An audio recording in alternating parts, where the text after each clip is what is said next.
Good evening, LCF. We're in Joshua chapter 11. Come on. Defections, destruction, Oh. and deities. The northern campaign, the race of giants, and the heavenly rebellion behind the wars of Israel. This is our table of contents, and as always, there will be numerous subsections. Let's get into our introduction. Joshua 11 is the chapter that finally forces the question every honest reader of this book has been carrying since Jericho. Repressing politely and pushing to the back of the mind, why all of the killing? It's the question that has been pressing harder since Jericho, and in chapter 11, it can no longer be held off.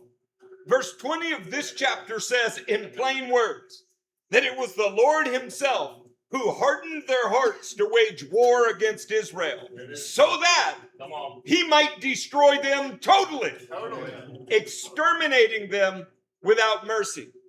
When you hear the word exterminate, you don't associate it with the Lord. So if you're going to be honest with the text, we have to ask, why does the God who is compassionate and gracious, slow to anger, abounding in love and faithfulness, command this? It's an important question. And it's one that is rising on college campuses all over this country as false claims are made about Israel. So in our view, this is a pertinent and urgent topic to cover. And we're going to answer it tonight. Come on. And we are going to answer it from the chapter itself because the chapter answers it. The pattern of destruction Joshua imposes is not random. It is not bloodlust. It is not only the catalog of Leviticus 18, which is incest in every degree, bestiality, child sacrifice, and the fire to Molech, though that catalog is part of it. There is something underneath the catalog, and the chapter tells you where to look. Right after the line about exterminating them without mercy, the very next verse begins. At that time, Joshua went and destroyed the Anakim. And right after that, the very next verse names the 3 cities where the Anakim survived. No Anakites were left in Israelite territory. Only in Gaza, Gath, and Ashdod did any survive. Hold those 3 city names, and we're going to come back to them. And you already know one of them, because it is where Goliath came from. The chapter places the Anakim right next to the extermination clause on purpose. The destruction has a reason, and the reason has a name. In the end, you will find the Lord is protecting his creation from moral impurities, genetic impurities, idolatry, and all those who refuse his offer of peace to a world that is worthy of condemnation.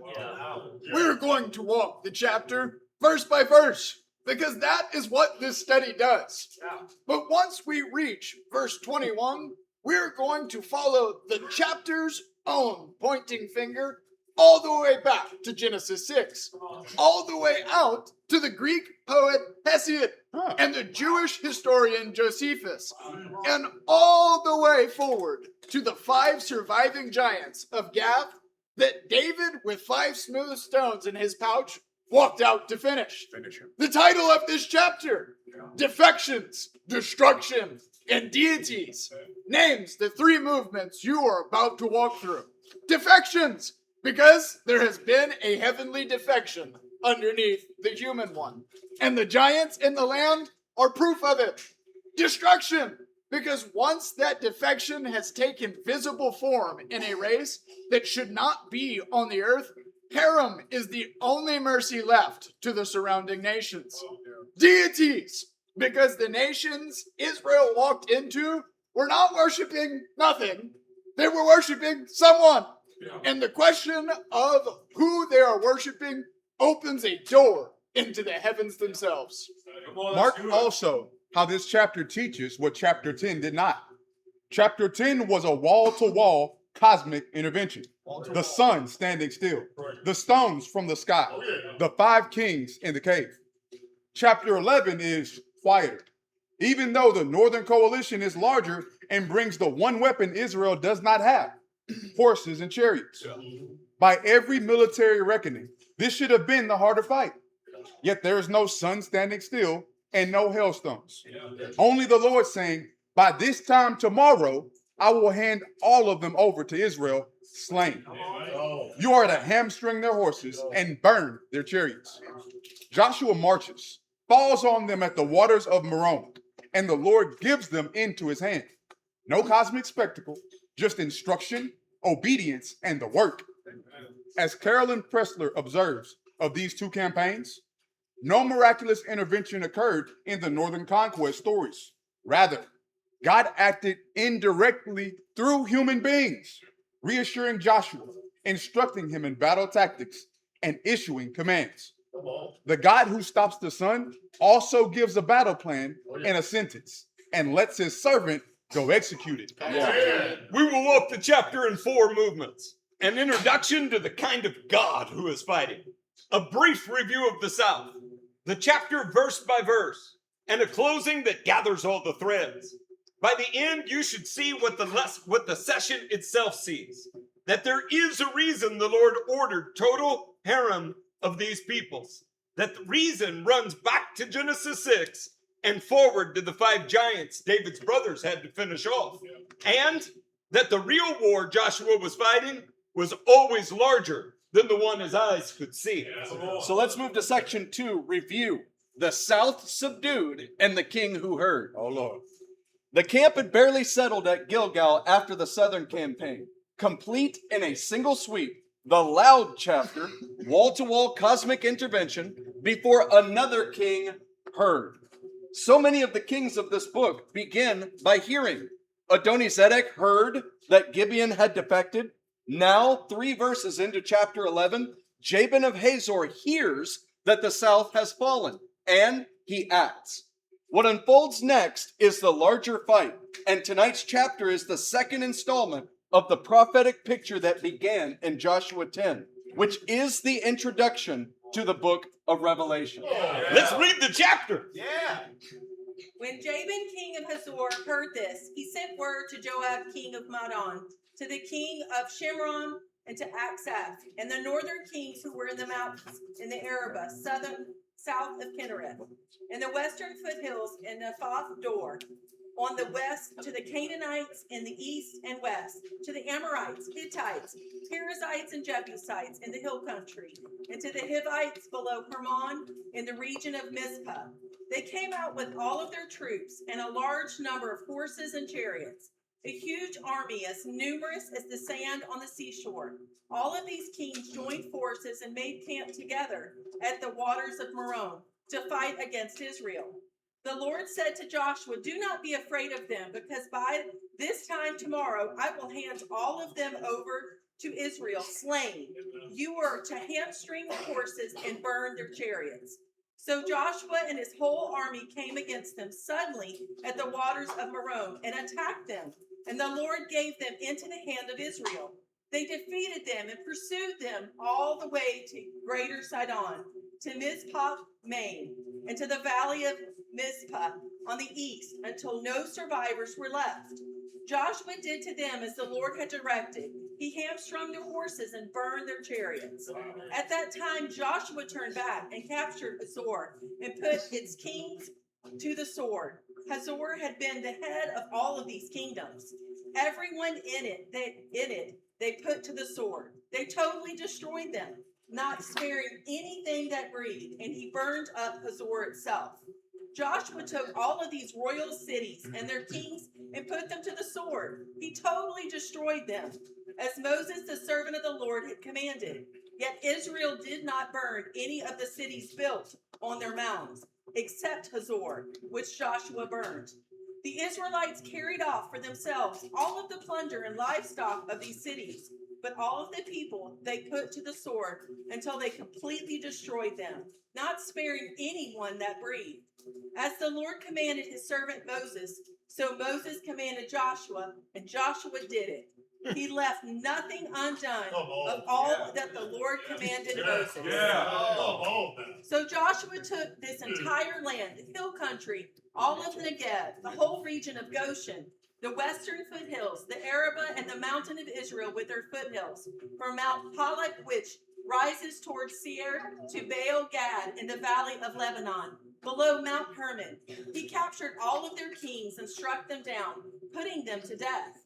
Joshua waged war against all the kings for a long time, except for the Hivites living in Gibeon. Not one city made a treaty of peace with the Israelites, who took them all in battle. For it was the Lord himself who hardened their hearts to wage war against Israel, so that he might destroy them totally, exterminating them without mercy, as the Lord had commanded Moses. At that time, Joshua went and destroyed the Anakites from the hill country, from Hebron, Debir, Anab, from all the hill country of Judah, and from all the hill country of Israel. Joshua totally destroyed them and their towns. No Anakite was left in Israel territory. Only in Gaza, Gath, and Ashdod did any survive. So Joshua took the entire land, just as the Lord had directed Moses, and he gave them an inheritance to Israel according to their tribal divisions. Then the land had rest from war. Come on. Well, that brings us to our third section. Joshua chapter 11, verse by verse. Let's go. Verses 1 through 5. The waters of Merom and the sand on the seashore. When Jabin, king of Hazor, heard of this, he sent word to Jobab, king of Madon, to the kings of Shimron and Akshaph, and to the northern kings who were in the mountains, in the Arabah south of Kinneret, and the western foothills, and in Nephoth Dor on the west, to the Canaanites in the east and west, to the Amorites, the Hittites, the Perizzites, and Jebusites in the hill country, and to the Hivites below Hermon in the region of Mizpah. They came out with all their troops and a large number of horses and chariots, a huge army, as numerous as the sand on the seashore. Wow. All these kings joined forces and made camp together at the waters of Merom to fight against Israel. The kings have gathered, and the place where they have gathered matters.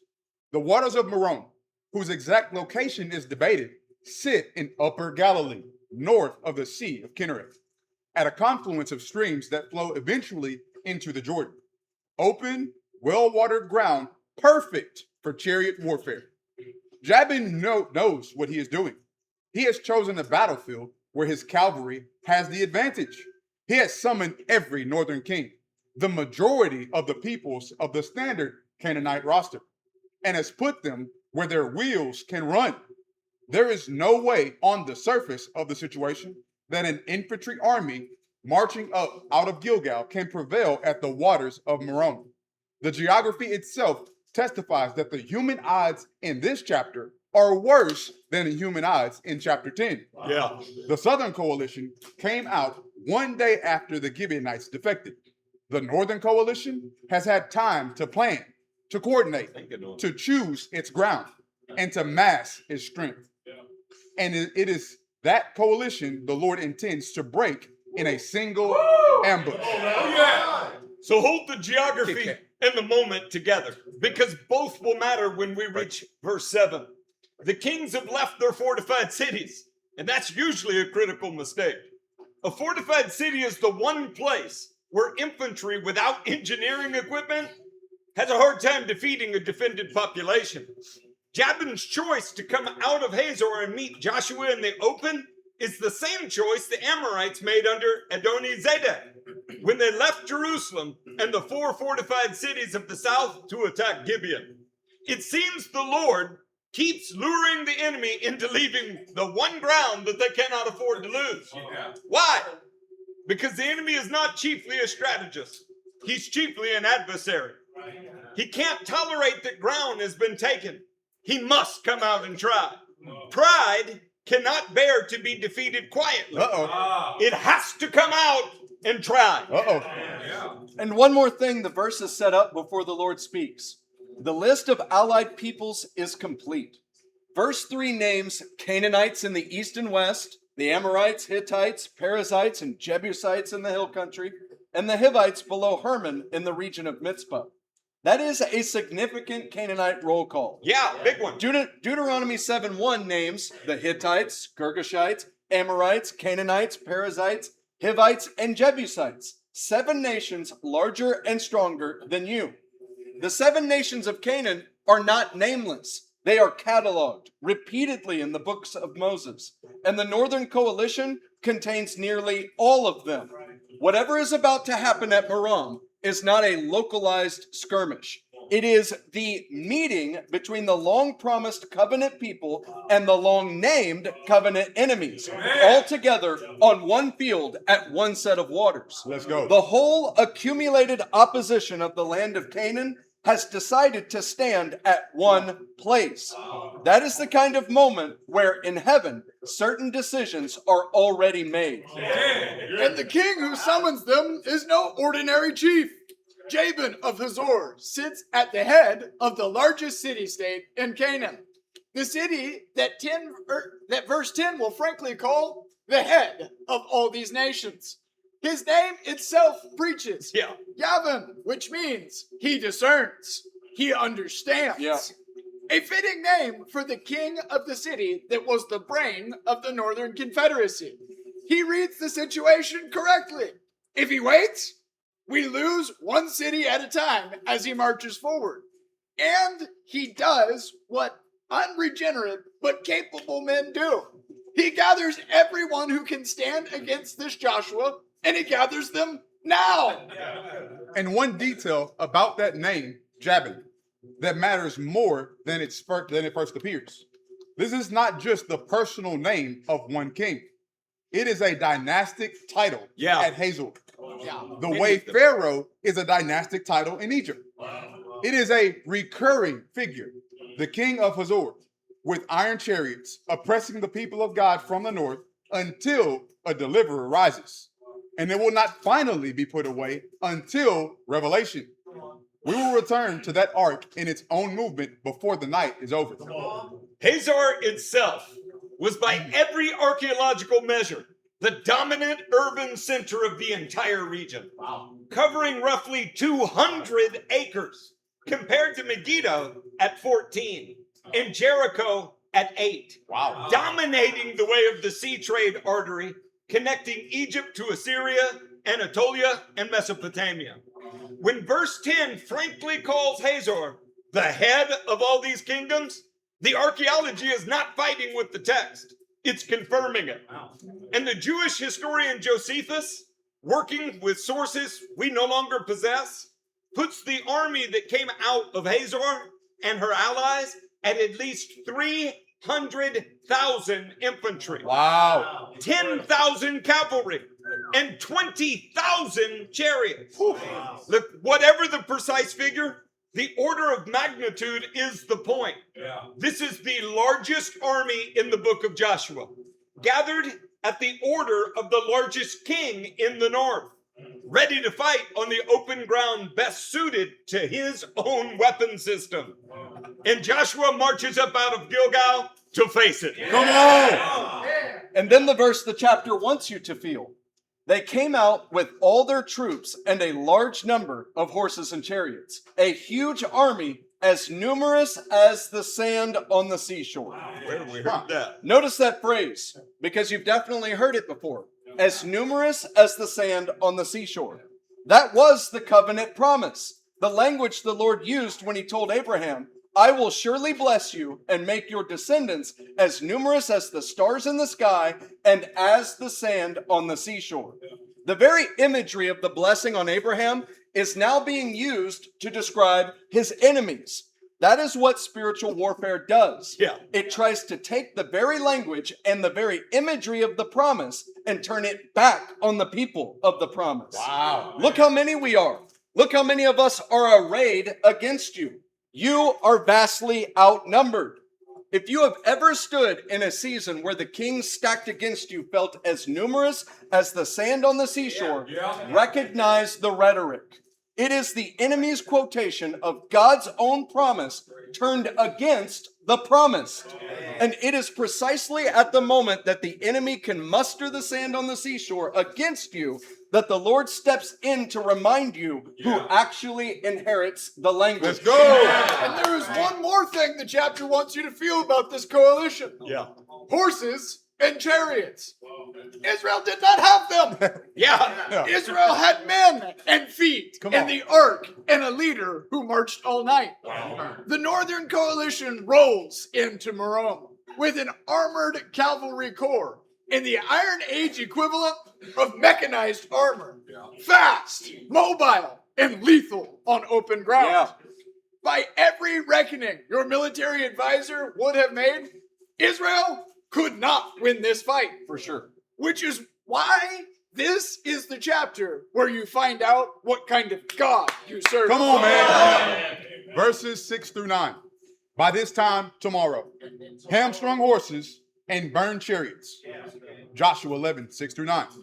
The Lord said to Joshua, do not be afraid of them, because by this time tomorrow, I will hand all of them over to Israel slain. You are to hamstring their horses and burn their chariots. So Joshua and his whole army came against them suddenly at the waters of Merom and attacked them. And the Lord gave them into the hand of Israel.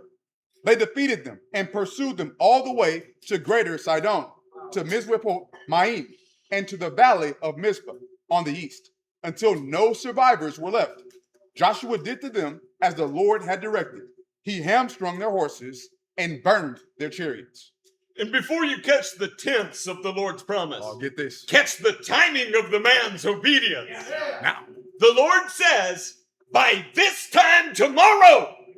Well, the distance from Gilgal to the waters of Merom is roughly a 5-day march.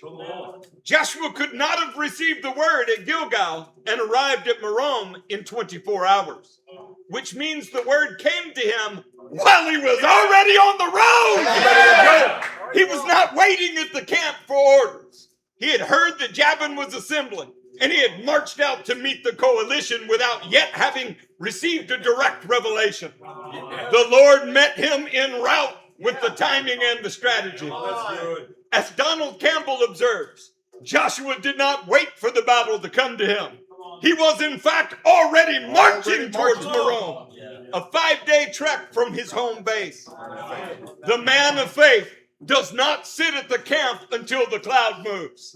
He moves towards the threat in the obedience he already has. Yes. And the next instruction overtakes him on the road. Look, the Lord meets the marching man. If you're waiting for an explicit word before you take a step towards an obvious threat, you're waiting for something this chapter suggests God may not give you. Take the step you already have light for. The rest of the light comes on the road. So catch the tense again. Just as in chapter 10, I have given them into your hand. The Lord speaks again of the victory as already determined. By this time tomorrow, I will hand all of them over to Israel slain. The fight is finished in heaven before the first sword is drawn on earth. Come on. The man of faith has only to walk it out. This is the way the Lord operates in every age. He tells Abram, I have given you this land. He tells Joshua, I have given you Jericho. He tells the church, all authority in heaven and on earth has been given to me, therefore go. And the going is the obedience to a victory already secured. Yeah. By the time the Lord speaks to you about something he intends to do through you, the matter is decided. Your job is the obedience. Come on. And in this case, the obedience comes with the most striking, small instruction of the campaign. You are to hamstring their horses Ouch. and burn their chariots. Whoa. Pause on that. The Lord does not say, take the horses for yourself and add them to Israel's strength. That makes sense. Yeah. He does not say, capture the chariots and turn them on the next coalition. He says, disable them and burn them. The Hebrew verb behind hamstring is akar, to cut the hamstring of an animal so that it can never run again. It is a deliberate surgical disabling. The practice itself, as the International Standard Bible Encyclopedia explains, involved cutting the large tendon at the back of the hock joint of the hind legs, the rear tarsal tendon, the equine equivalent of the human Achilles tendon. This cut is not a killing cut. The animal survives. Yeah. What it can never do again is pull a chariot or charge into battle. That's the point. Huh? As Radak observes in his commentary on this verse, the hamstringing is not wanton destruction of innocent creatures. It is precise surgical disabling of a weapon system. Yeah.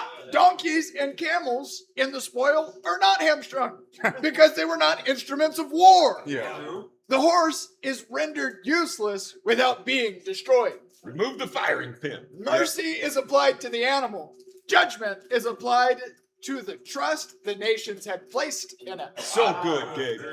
And the chariots, those Iron Age wonder weapons Yeah. that gave a nation overwhelming battlefield mobility, are simply set on fire. The most valuable plunder of the entire northern campaign.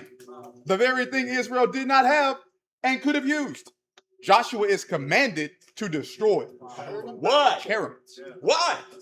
Because the Lord knows what would happen if the horses remained intact. Uh-oh. Decades earlier, Moses had already warned Israel that when they got a king, the king, moreover, must not acquire great numbers of horses for himself. Well, why not? Because a kingdom that trusts its cavalry stops trusting its God. The horse in the Hebrew imagination is not just an animal. It is the symbol of human military self-sufficiency. Hiram on the horses of the northern kings is not cruelty. It is preventative theology. Come on. The Lord is actually protecting Israel from temptation that would have followed an unbroken cavalry corps falling into their hands.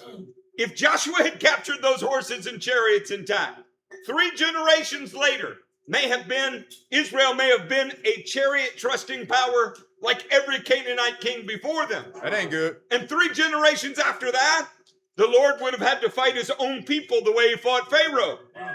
So he has Joshua cut the threat at the root. Look, the hamstringing is mercy. Yeah. And the scripture will not let this theme drop. Trace it across the canon, and you will see how deep it goes. From the law, when Pharaoh's chariots pursued Israel into the sea, the Lord swept his chariots and his army into the sea. The best of Pharaoh's officers are drowned in the Red Sea. And Moses' song concludes, "Your right hand, Lord, shattered the enemy." From the prophets, the Lord speaks through Isaiah. Woe to those who go down to Egypt for help, who rely on horses, who trust in the multitude of their chariots and in the great strength of their horsemen, but do not look to the Holy One of Israel or seek help from the Lord. And from the writings, David sings, "Some trust in chariots and some in horses, but we trust in the name of the Lord our Come God." on. They are brought to their knees and fall, but we rise up and stand firm. And again, a horse is a vain hope for deliverance. Despite all its great strength, it cannot save. From the prophets again, and Micah's vision of the cleansed kingdom. I will destroy your horses from among you and demolish your chariots. I will destroy the cities of your land and tear down all of your strongholds. The whole canon walks the theme. The hamstringing of horses at Merom is the first installment of a theology God will spend the rest of the Bible writing on the heart of his people. Do not trust the cavalry, trust the Lord. Come on. And the geographical pursuit, verse 7 traces, is striking. Joshua pursued them all the way to Greater Sidon, to Misrapot Maim, and to the valley of Mizpah on the east, until no survivors were left. That is a sweep north and west to the coast, hard up against the Phoenician border, and east into the mountain valleys below Hermon. The single ambush at Merom became a pursuit that emptied the north of its standing army in a single campaign. Come on! The miracle is just quieter. Yeah. The same God who broke the south with a long day Come on. broke the north with a sentence and a sunrise. Come on, man. Verses 10 through 15. Hazor, the head of all these kingdoms. At that time, Joshua turned back and captured Hazor and put its king to the sword. Hazor had been the head of all these kingdoms. Everyone in it they put to the sword. They totally destroyed them, not sparing anything that breathed. And he burned up Hazor itself. Joshua took all these royal cities and their kings and put them to the sword. He totally destroyed them, as Moses, the servant of the Lord, had commanded. Yet Israel did not burn any of the cities built on their mounds, except Hazor, which Joshua burned. The Israelites carried off for themselves all the plunder and livestock of these cities, but all the people they put to the sword until they completely destroyed them, not sparing anyone that breathed. As the Lord commanded his servant Moses, so Moses commanded Joshua, and Joshua did it. He left nothing undone of all that the Lord commanded Moses. Hey, do you hear the pattern? We destroyed this city. Yeah. We don't destroy that city. We killed everybody in it. Sometimes we take the plunder. Sometimes we leave the plunder. The book of Joshua develops a discipline of Hiram that is not random and is not lottery. Come on. It is the Lord's calibrated word, city by city, and the men of God execute it precisely. The pattern is laid out plainly here. Hazor itself is burned to ash. Every royal city has its king put to the sword and its population devoted. But only one city's physical structure is destroyed. Hazor, the head of the system. Every other city the Israelites kept standing, quote, built on their mounds, ready to be inhabited by the tribes who would inherit them. Well, why the exception for Hazor? Because Hazor is the head. Verse 10 says it plainly. Hazor had been the head of all these kingdoms. It was the political and military capital of the northern Canaanite world, the seat of the coalition's command, the place from which Jabin had summoned every other king. When God commands the destruction of a system, he distinguishes between the body and the head. The body, the lesser cities, can be repurposed. Their walls and gates and storehouses can serve the kingdom that replaces them. But the head must come down, because if the head survives, the system regrows. Joshua burns Hazor. He leaves the rest of the northern cities standing for inheritance. The head of the system is consumed. The body is converted. Come on. And do not miss the bookend the chapter is drawing across the whole campaign. 3 cities, and only 3, are burned to the ground in the whole book of Joshua.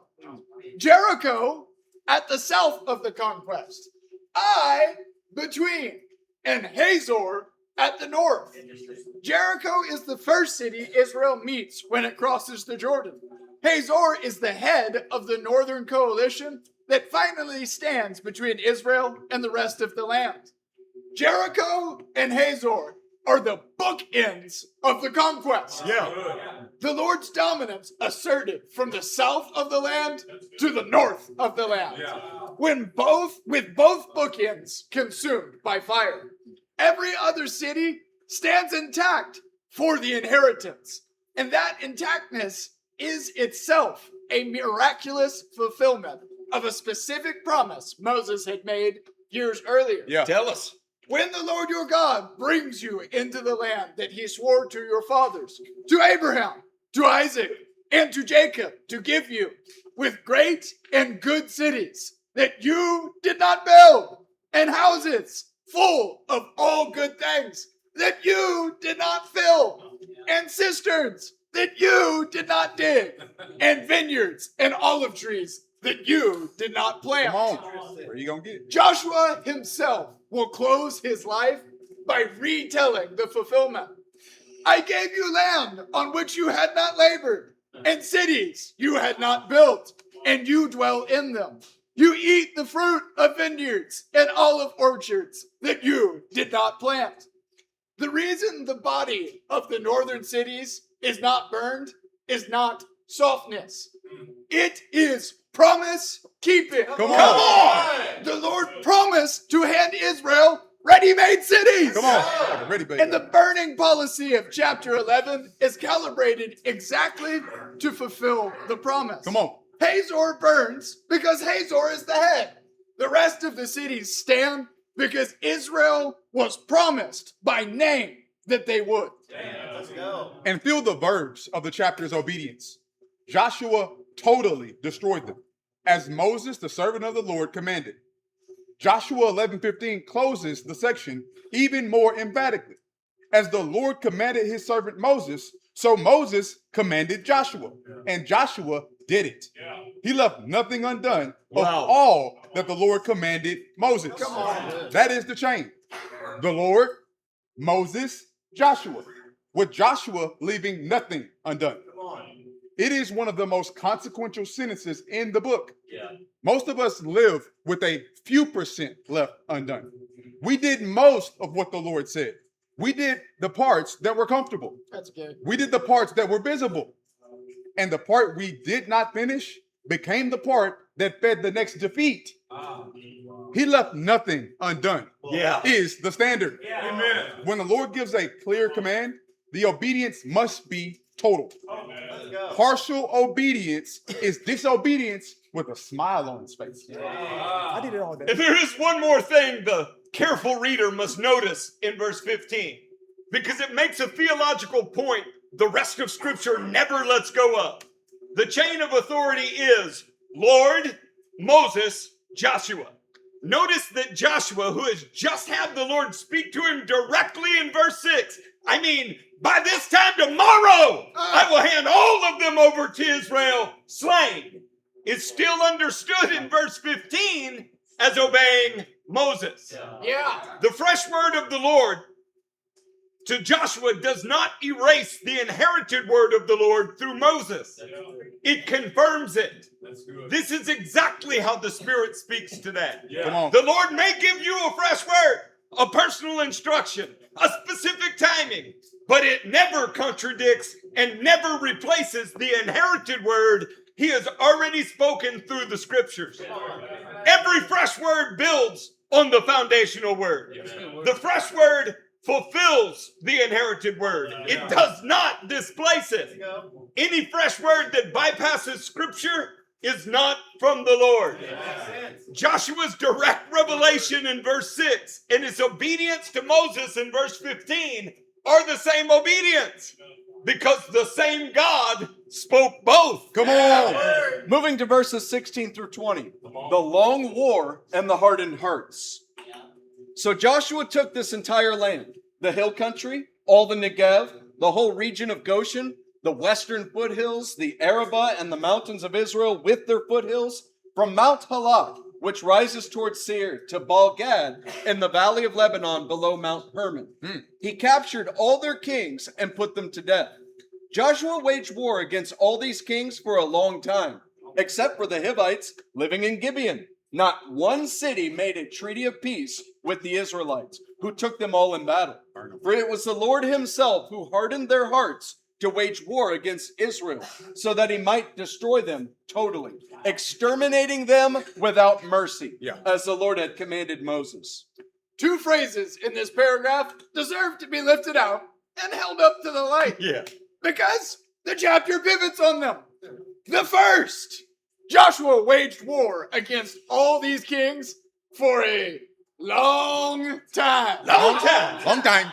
The second is, it was the Lord himself who hardened their hearts to wage war against Israel. God did it. The first one tells you what kind of conquest this really was.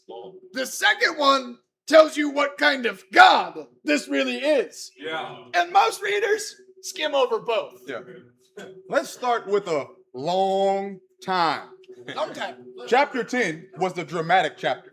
The southern campaign completed in a single day, because the Lord, the God of Israel, fought for Israel. It is a chapter the Sunday school child remembers. But the northern campaign and the mop-up that follows it, the whole subduing of the hill country and the Negev and the foothills and the Arabah, takes a long time. The Hebrew verb is open-ended. The Jewish tradition reconstructs the conquest as a campaign of various lengths that usually includes periods of 7 years. Most of Israel's possession of the land was not the long day at Beth Horon and the stones from heaven. It was the long time of grinding, city by city, year by year obedience. Do not despise the long times. It is the time in which the Lord makes you a man or woman who knows how to march years without a single sun standing still. Yeah. And that in the kingdom is the higher cause. Now hear the second phrase, because it is the harder one. It was the Lord himself who hardened their hearts to wage war against Israel, so that he might destroy them totally, exterminating them without mercy, as the Lord had commanded Moses. When you hear exterminating them without mercy, you don't naturally hear God. You hear conquerors. You hear ideologies. You hear the language modern sensitivities usually associate with monstrous regimes. And the sentence doesn't soften any of it. It tells you that the hardening itself was the Lord's. The Canaanite kings refused the treaty of peace the Torah had held open because the Lord himself hardened them past it. So the destruction would be complete. So how do we hear this faithfully? 3 things. First, we have to remember the door that was open. Yeah. And we have to remember it more carefully than most modern readers do. Yeah. Because the chapter is hinging on it. There is a dual goal operating in the campaign of Joshua. And verse 20 is showing you both halves of it in a single sentence. The chapter is not asking us to imagine a God whose only intention in the land was extermination. It is asking us to see a God who held 2 goals together at the same time. An open offer of peace to anyone who would turn, and a surgical execution of judgment on populations that would not turn and could not be allowed to remain. The harem and the shalom are running in parallel in the chapter, not one after the other. To miss the parallel is to mishear the verse. The Torah did make room for treaties of peace. Yeah. That is the door the Gibeonites took in chapter 9. Yeah. Deuteronomy 20:10 commands Israel, when you march up to attack a city, make its people an offer of peace. The mainstream of classical Jewish scholarship, Maimonides in the Mishneh Torah, gives the binding legal ruling, and Nachmanides, Abarbanel, and the Midrash Tanhuma, all in agreement, asserts the offer reached the 7 nations. Only Rashi and a minority school read the 2 tiers of Deuteronomy 20 as fully separate laws. The weight of tradition falls on the side of the open door. Yeah. And Moses himself had already modeled it. True. Before Israel drew a single weapon against Sihon, king of Heshbon, and Amorite, one of the 7 nations under the harem, Yeah. Moses sent messengers offering peace. What? From the wilderness of Kedemon, I sent messengers to Sihon, king of Heshbon, offering peace. Sihon refused. And the text explains why in language that is going to sound very familiar in a moment. But Sihon, the king of Heshbon, would not let us pass by him, for the Lord your God hardened his spirit and made his heart obstinate, that he might give him into your hand, as he is this day. The same word the narrator will use in Joshua 11:20 to describe the entire conquest. The offer of peace was real. The hardening is what closed it. The destruction that followed did not happen because Moses gave Sihon no alternative. It happened because the Lord moved in his heart to refuse the one that stood open. Jewish tradition preserves what the biblical text implies. Before Israel crossed the Jordan, Joshua published 3 proclamations throughout the land. Whoever wishes to flee, let him flee. Yeah. Whoever wishes to make peace, let him make peace. Whoever wishes to fight, let him fight. 3 doors opened before a single trumpet sounded at Jericho. The Gibeonites took the second door. Your servants were clearly told how the Lord your God had commanded his servant Moses to give you the whole land and to wipe out all of its inhabitants from before you. So we feared for our lives because of you. And that is why we did this. Yeah. They heard, they read the situation, and they had chosen the door. The Torah had been published on plastered stones at Mount Ebal in Hivite country itself. That's in their own backyard. And they took the door their backyard literally had access to. So when verse 19 says, not one city made a treaty of peace with the Israelites except for the Hivites living in Gibeon, it is telling you something the careful reader must not miss.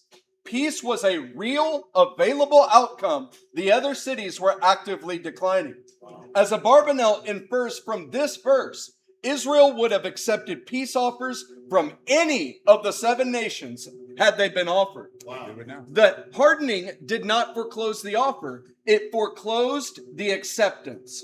The Lord's hardening confirms what the heart has already chosen. There it is. He knows. The Bible alternates the same event between Pharaoh hardened his heart and the Lord hardened Pharaoh's heart, because both are true at once.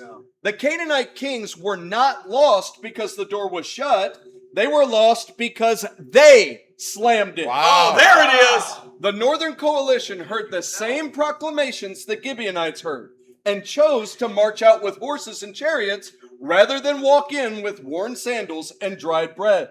That is what verse 19 and verse 20 are telling you together. Second, we have to remember the exception. Verse 20 itself names, except the Hivites living in Gibeon. Save those HIVites. In the very sentence, The Lord can do it. in the very sentence that describes the hardening, the Lord tags one people who were not hardened. The Gibeonites had heard about the Lord, had read the situation, had come to Joshua defenseless, and had accepted the conditional peace of Deuteronomy 20. And they were spared. The hardening is not arbitrary. It is the Lord giving the unrepentant heart over to its own self-chosen war. And the moment one Canaanite people did repent, even by deception, even by the wrong method, the hardening did not touch them. Come on. Wow. Mercy was always available. The chapter wants you to feel both halves at once. The door was open, and the Lord ratifies the choice that refuses it. Yeah.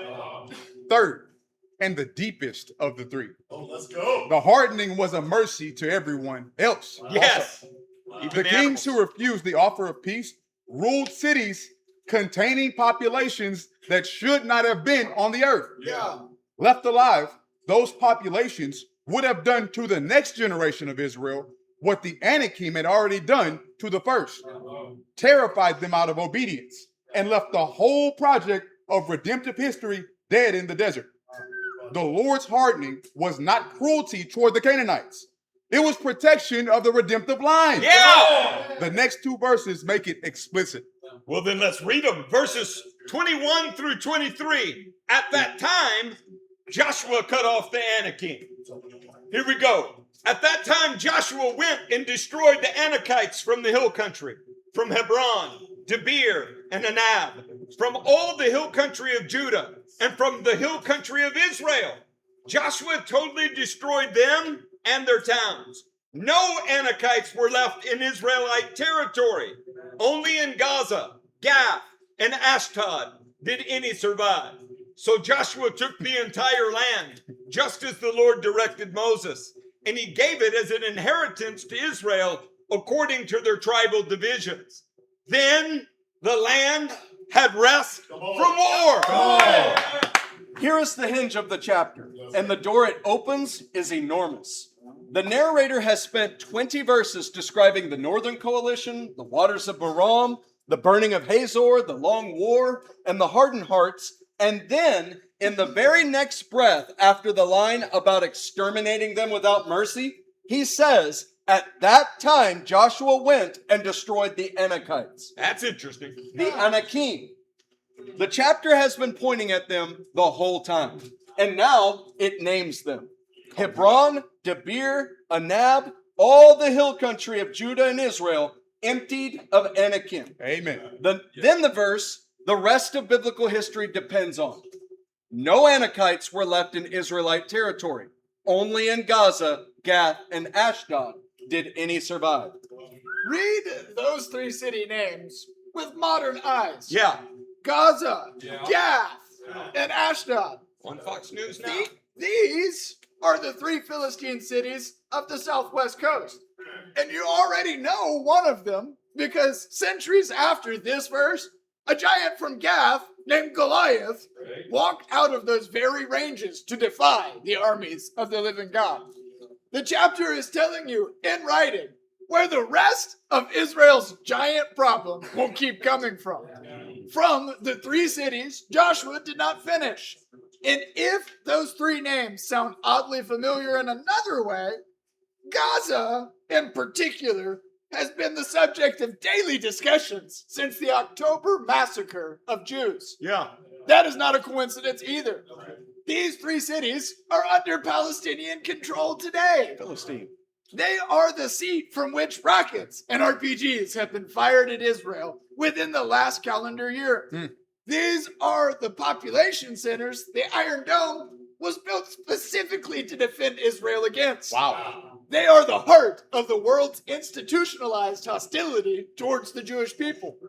God's people would eventually root the Anakim out of all of the land. The three cities where they remained are the three cities that have remained hostile in one form or another for over 3,000 years. Wow. The Lord knew what he was doing. Yeah. Their continued presence left Israel with a long-term problem. And ramifications of that problem have plagued Israel for 3 millennia. Wow. Now, the moment the chapter names the Anakim, it pulls a thread that runs through the whole of the Old Testament. The Anakim are not a small footnote in Joshua. They are the reason Israel did not enter the land 38 years earlier. Yeah. Go back to Numbers 13, the bad report of the spies, and read the line they came back with. All the people we saw there are of great size. We saw the Nephilim there, the descendants of Anak from the Nephilim. We seemed like grasshoppers in our own eyes, and we looked the same. We looked the same to them. There, the descendants of Anak, the Anakim, named for the same reason this chapter names them, because they are the Bible's premier example of a population that should not have been on the earth. And the first generation of Israel, looking at them, said, "We can't." The descendants of Anak came from the Nephilim. That is the spies' own explanation. Whatever the Anakim were, they were the visible inheritors of something the Bible names Nephilim. And to understand one of the components of the command in the chapter, we have to go back to where the Nephilim first appeared. So we're going to pause the verse by verse here because the chapter itself has just opened the door. The chapter's asking for it. The text has earned the right to make us ask the question every honest reader has been suppressing. Why did the Lord command the extermination of these particular populations? And now the chapter is ready to answer. What? The 7 linguistic designators, a race of giants in the land. I'm listening. The Bible names this race 7 different times with 7 different designators, depending on who is doing the naming. Write them down, because once you see all 7, you cannot unsee them. Anakim, the descendants of a man named Anak. Rephaim, the most common designator, used from Genesis onward, which the Complete Word Study Dictionary defines plainly as a masculine noun meaning a giant. Rephaim, an ethnic people group. Frequently, the term designated a Canaanite tribe that inhabited the Promised Land prior to the Hebrew conquest, who were known for their unusually large size. Yeah. Emim, what the Moabites called them. Zuzim, also rendered Zamzumim, what the Ammonites called them. Anak himself, the namesake ancestor whose 3 sons, Sheshai, Ahiman, and Talmai, were so famous the spies named them by name. Rapha, which is Strong's number 7498, is the namesake ancestor in the Philistine ranges, whose proper noun usage is built on the same root as Rephaim, and simply means the giant. And Nephilim, the Genesis 6 word that the spies used in Numbers 13, traced everything back to. 7 names, 1 phenomenon. The Septuagint The Greek translation of the Hebrew scriptures, made by Jewish scholars in the 3rd century before Christ, translates Rephaim and Nephilim with the Greek word gigantes. When the Hebrews themselves rendered their own Bible into Greek, they said plainly, giants. Walk the biblical chain quickly so the picture builds. Numbers 13:22 introduces 3 of Anak's sons by name, Shishai, Ahiman, and Talmai. And the text never explains who they are. The way it might not explain Schwarzkopf or MacArthur to an American audience. Their fame was the explanation. Yeah. They were Hebron's reigning warriors, and the spies knew their names the way a frightened child knows the names of the worst bullies on the playground. By Numbers 13:33, the spies declared, "We seem like grasshoppers in our own eyes, and we look the same to them." That's not language a man uses about another man, unless the proportions are extreme. Yeah. By Deuteronomy 1:28, the same generation is reporting back to Moses, "The people are stronger and taller than we are. The cities are large, with walls up to the sky. We even saw the Anakites there." The Anakim were the reason the first generation refused the land. Then Kind of Deuteronomy- important. Yeah. Then Deuteronomy 2 widens the field. The Moabites had once occupied territory that belonged to a people called Emim.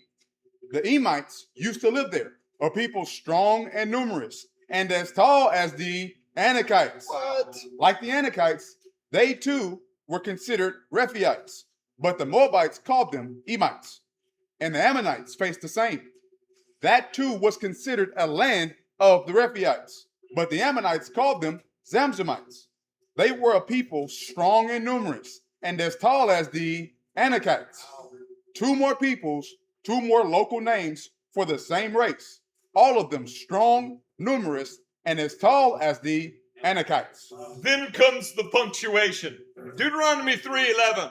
Og, king of Bashan, was the last of the Rephaites. His bed was decorated with iron and was more than 9 cubits long and 4 cubits wide. It is still in Rabbah of the Ammonites. 9 cubits long and 4 cubits wide. Translate the common cubit to its modern units, and you get a bed roughly 13 feet long and 6 feet wide. That's not poetic exaggeration. That is a measurable artifact kept in Rabbah as a war relic. The way modern museums display a Sherman tank. The bed of Og the Rephaite was preserved as evidence of what kind of man had slept in it. And the book of Joshua itself echoes Og's outsized footprint into the very next chapter. Joshua 12:4-5 reminds the reader that the territory of Og, king of Bashan, one of the last of the Rephaites, who reigned in Ashtaroth and Edrei, ruled over Mount Hermon, Salakah, all of Bashan to the border of the people of Gesher and Makkah, and half of Gilead to the border of Sihon, king of Heshbon. A territory that large under one giant king is the geographical signature of the problem the Anakim posed in Hebron. Yeah. Combine that with the Anakim that Numbers 13 saw at Hebron, the Emim of Deuteronomy 2, the Zamzumim of the same chapter, and what you have is not a single oversized chieftain here and there. You have a race of giant peoples distributed across the territory between Egypt and the Promised Land. On every road Israel could possibly walk. And one of the men who saw them with his own eyes and never forgot was Caleb. Yeah. Many years later, during the Southern Campaign, although it is not related until after the Northern, while the inheritance was being parceled out, Caleb came forward and asked for the one place every other tribe wanted to give a wide berth. Yeah. Joshua 14:10-12 says, "Now then, just as the Lord promised, has kept me alive for 45 years since the time he said this to Moses, while Israel moved about in the desert. So here I am today, 85 years old. Come on. I am still as strong today as the day Moses sent me out. Come on. I'm just as vigorous to go out to battle now as I was then. Now give me this hill country that the Lord promised me on that day. Give it to me. You yourself heard that then that the Anakites were there and their cities were large and fortified. But the Lord helping me, Come on. I will drive them out. Yeah! Caleb at 85 was still asking to fight giants. He had been one of the two faithful spies in Numbers 13 who saw the Anakim at Hebron and said, we can devour them. Yeah. Interesting The Lord word choice. is with us. The other 10 said, we seem like grasshoppers. The other 10 died in the desert. Caleb came over the Jordan 4 decades later and asked, in his 9th decade of life, for the same hill country the Anakim still held. And the Lord helped him drive them out. Yeah. The giant problem outlived Moses, Joshua's first campaign, and even Caleb, and it kept reappearing all the way to David's day. Og of Bashan and the 5 at Gath. Trace the chain forward because it does not stop with Joshua. Okay, don't stop. David's day, 4 centuries after the conquest, is still dealing with the surviving line of giants from the 3 cities Joshua did not subdue. 1 Samuel 17:4 introduces a champion named Goliath, who was from Gath. Gath, one of the 3 cities Joshua 11:22 named, and gives him a height of 6 cubits and a span. So about 9.5 feet. Wow. He was one of the little ones. Yeah. With bronze armor weighing roughly 125 pounds and a spear like a weaver's rod. The parallel passage in 2 Samuel 21:19 uses a similar comparison for another Philistine warrior, which means it's not a one-time literary flourish, but a stock description for the same kind of armament carried by the same kind of men. And Goliath is not alone. The seldom preached postscript to David's reign, 2 Samuel 21:15 through 22, repeated by the chronicler in 1 Chronicles 20, verses 4 through 8, catalogs 4 more giants of Gath, all descendants of Rapha in Gath, all killed by David and his men. The first, Ishbi-Benob, whose bronze spearhead weighed 300 shekels, about 7.5 pounds. Wow. Second, Saph, killed at Gob. Third, Lami, the brother of Goliath the Gittite, who had a spear with a shaft like a weaver's rod. And fourth, an unnamed huge man with 6 fingers on each hand and 6 toes on each foot. 24 That's in all. nasty. It's gross. Ugh. Told you. Now, read 1 Samuel 17:40 with new eyes. 2 eyes, not 6. Then he took his staff in his hand, chose the 5 smooth stones from the stream, and put them in the pouch of his shepherd's bag. And with his sling in his hand, approached the Philistine. 5 smooth stones. Yeah. And there are 5 giants in Gath. What? David was planning to finish what Joshua left undone. Get it, David. He Get was it. going to take out Goliath first, and then, before the day was over, get the other 4 if he had the opportunity. He got the one in his lifetime. The other 4 had to wait until his older years, when the body of Christ in miniature, David's mighty men, Abishai, Sibbecai, Elhanan, and Jonathan, son of Shemaiah, David's nephew, finished the work. We are still, even now, finishing battles the king began at the cross. Come on. So Genesis 6, the Genesis of the designators. Oh, Now we have to go back to the beginning. Because Numbers 13 spies traced the Anakim to a single, much older biblical event. And we have to see what the event actually was.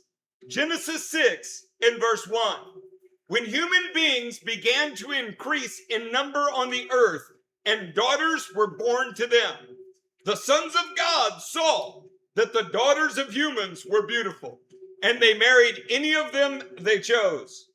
Then the Lord said, my spirit will not contend with the humans forever, for they are mortal.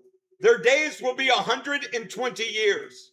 The Nephilim were on the earth in those days, and also afterwards, when the sons of God went to the daughters of humans and had children by them.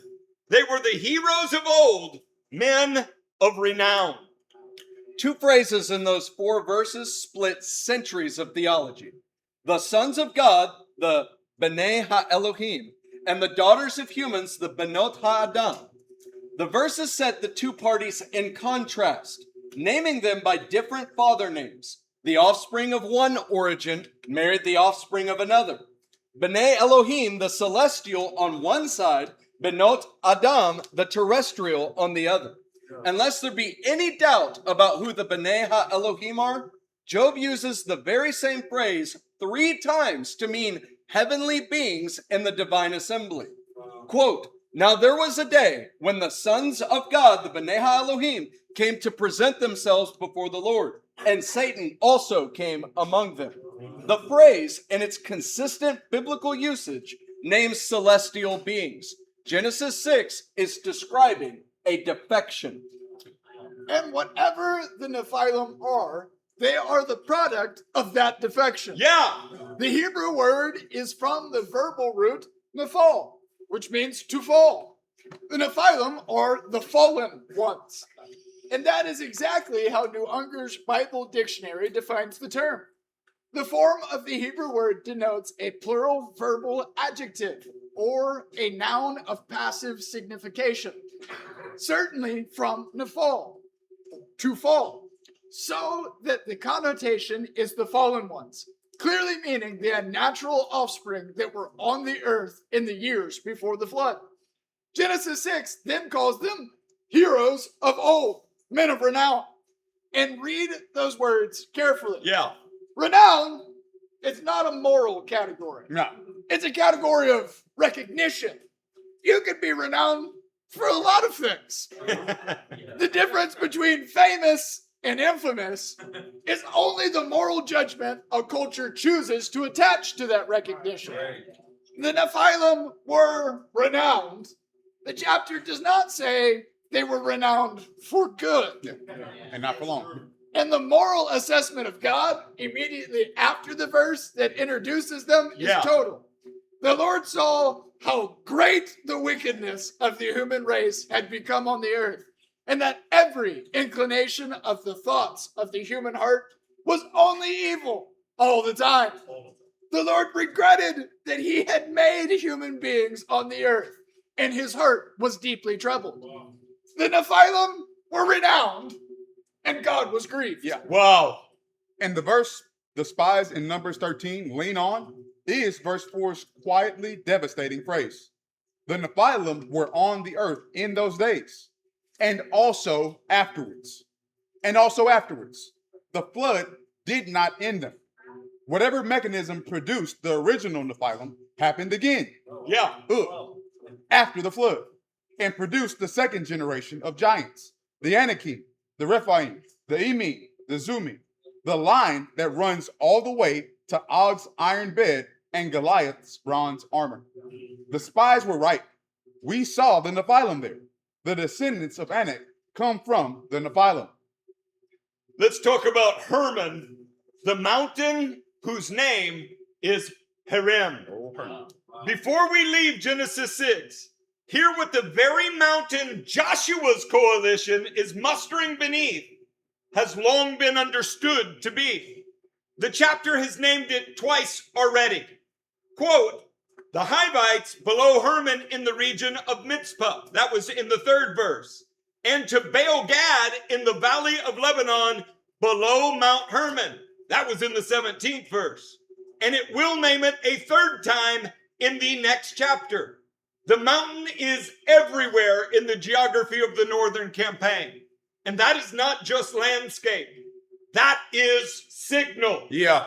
Because the ancient Jewish tradition preserved in the book of Enoch, in the book of Jubilees, and embedded etymologically in the very word Hermon identifies this mountain as the physical site of the original Genesis 6 defection.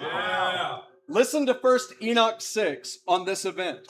Now, the book is not scripture, but it is ancient, widely circulated, and reflects what every educated Jewish reader of the intertestamental period understood Genesis 6 to be describing. Are you ready? Yeah. Quote, "And the angels, the children of the heaven, saw and lusted after them, and said to one another, Come, let us choose us wives from among the children of men, and beget us children.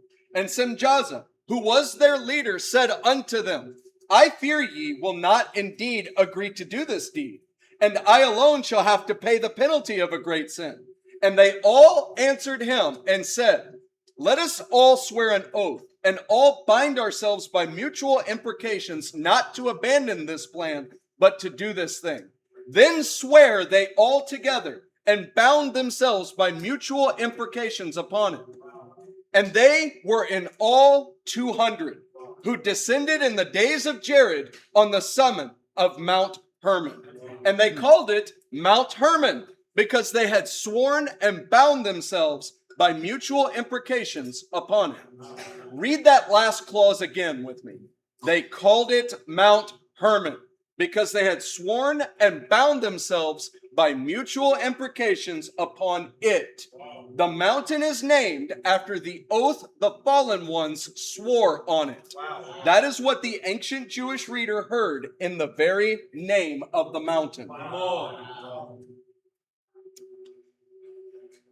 And the etymology of Hermon itself in Hebrew, Hermon, carries the same theological freight. The noun shares a root with the verb you have heard repeatedly in this chapter, cherim, the verb of total devotion to either sacred use or destruction.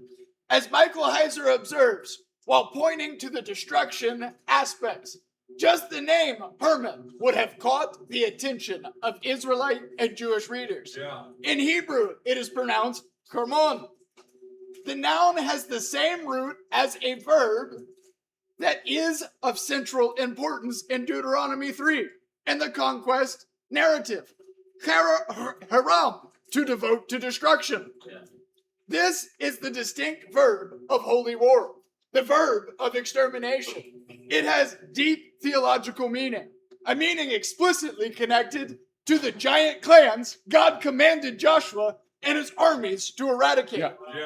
The mountain on which the defection was sworn carries in its own name the verb of the Harim that finally undoes the defection's offspring.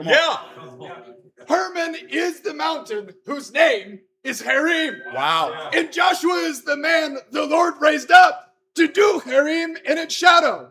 The geography is preaching the theology. Come on. The book of Jubilees, written somewhere in the 2nd century before Christ, locates the Rephaim themselves exactly in this territory.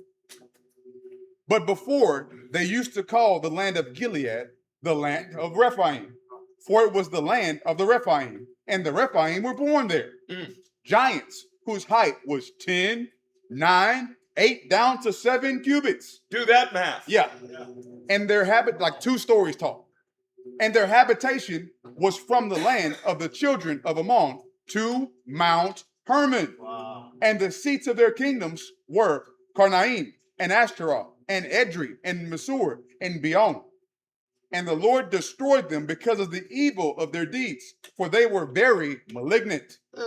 And the seat of Og's kingdom, Joshua 12, 4-5, will say in the very next chapter, was exactly there.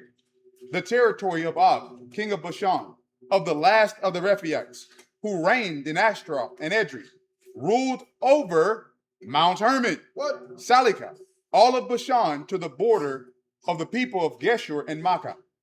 The last giant king's territory ran over Mount Hermon. The geography of the Rephaim and the geography of the defection are the same geography. And the region of Bashan itself, the broader country in which Hermon sits, was known throughout the ancient Near East as a gateway to the underworld. Wow. A literal zone in the ancient cosmology where the boundary between the heavens and the realm of the dead was thin. It is no accident that the Harem campaign reaches its northernmost endpoint here. Now feel what verse 17 is doing when it gives the boundary of Joshua's conquest. From Mount Halak, which rises toward Seir, to Baal Gad in the valley of Lebanon below Mount Hermon. Baal Gad, Lord of Fortune, a Canaanite cult site at the base of Mount Hermon. Many older commentators, including the pulpit commentary, identify Baal Gad with the city we know in the New Testament as Caesarea Philippi, the cult center of Pan that later supplanted the worship of Baal at the same site. The northernmost endpoint of Joshua's conquest is the southernmost extension of Mount Hermon, at the cult site that will 8 centuries later become Caesarea Philippi. What? And it is on those very rocks, in front of that very cult cave, that Jesus will turn to his disciples and ask, "Who do you say that I am?" And on Peter's confession, "You are the Messiah, the Son of the living God," he will declare, "And I tell you that you are Peter, and on this rock I will build my church. Come on. And the gates of Hades will not overcome it." Come on. The gates of Hades will not overcome it. He spoke that sentence at the base of the mountain on which the fallen ones swore their original oath. Come on. He spoke it at the cult cave they called the gate to the underworld.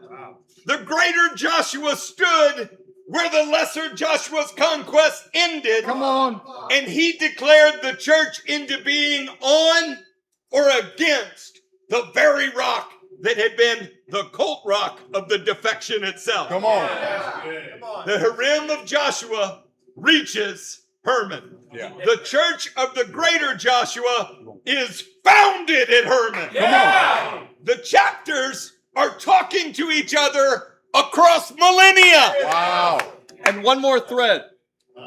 This same locale was the site of Abraham's first war against the kings of the north. That's not a small detail. Genesis 14 records that when Chedorlaomer and his coalition come down out of the north and carried Lot away, Abraham pursued them as far as Dan and routed them and pursued them to Hobah, which is north of Damascus. The pursuit ran through the same territory.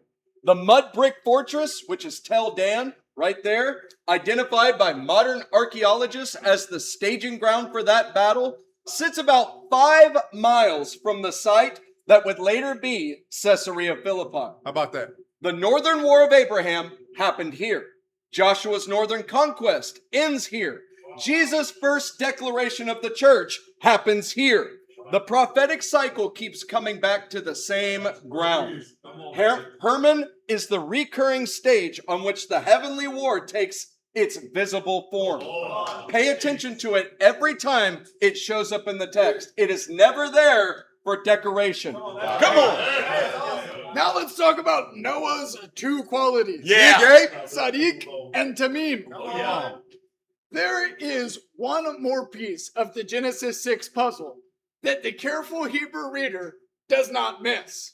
Genesis chapter 6 verse 9 introduces Noah this way. This is the account of Noah and his family. Noah was a righteous man, blameless among the peoples of his time, and he walked faithfully with God. In English, the 2 adjectives, righteous and blameless, sound nearly redundant. Yeah. If a man is righteous, surely he is blameless. If he is blameless, surely he is righteous. Fair enough. But the Hebrew uses 2 different words, and the difference matters. What's the first?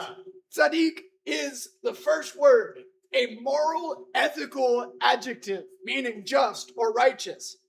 That is the word translated righteous, and is the same word used of a man's moral standing throughout the Older Testament. Come on.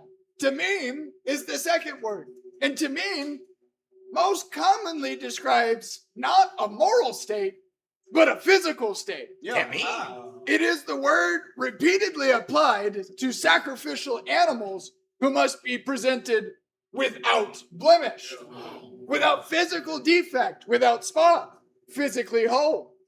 Read Leviticus's repeated descriptions of an acceptable sacrifice, and you will see the word again and again.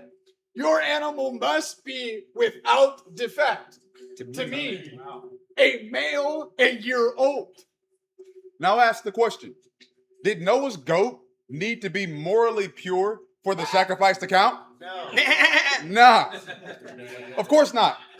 Tamim in those texts cannot mean ethical purity. It means physical, biological wholeness. No spot, no defect, no mixture. The same word in Genesis 6:9 is applied to Noah himself. Some of the older English translations preserve the second word as perfect in his generations. Perfect in his generations, perfect in his lineage. And the careful Jewish commentators have long heard the implication. Noah was selected not only because he was morally upright in a generation that was not, but because he was genetically uncorrupted in a world in which whatever was happening between the B'nai Ha-Elohim and the Benot Ha-Adam had produced a population that was, in the precise theological sense of the word tamim, no longer pure. The flood was, at least in part, the surgical excision of a contaminant, both spiritual and physical. And Noah and his household were the tamim remnant the Lord preserved to begin again.